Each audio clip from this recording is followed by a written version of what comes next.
2 месеци од поставувањето на камен темелникот, при крај се подготовките за почеток на градежните активности на новиот мост на Злетовска река кај селото Жиганци. Механизацијата на градежното предпријатие Пелагонија инженеринг од Штип веќе го расчисти теренот каде што ќе биде лоциран објектот, така што засега се тече според зацртаните термини. На рака на градежниците им одати и поволните временски услови, што придонесува за низок водостој на реката, за да не се попречува оперативноста на механизацијата. Во моментот се работи на канализирање на речниот тек, за да се овозможат услови за ископ на отворите во кои ќе бидат поставени основите на носечките столбови.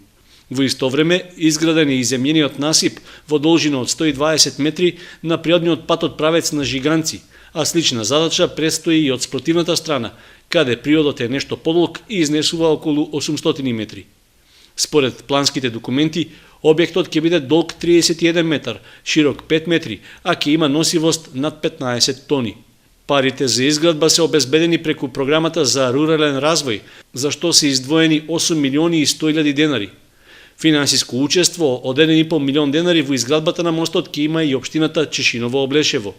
На свеченоста при поставувањето на камен темелникот пред 2 месеци беше речено дека се очекува објектот брзо да биде изграден. Рокот за изградба на овој мост е околу 2 месеци. Се надевам дека изведувачот ќе ги има во предвид временските услови кои што сега се поволни и до почетокот на сезоната на врнежи да биде целосно завршен овој мост. Со изградбата на мостот ќе се разреши повеќе деценискиот проблем на жителите на селата Жиганци и Пишица за поминување преку реката. Објектот има регионални димензии, бидејќи ги поврзува двете соседни општини Чешиново, Облешево и Пробиштип. Двете општини како своја обврска го презедоа асфалтирањето на приодите до мостот од правец на двете соседни села во должина од околу 1 километар.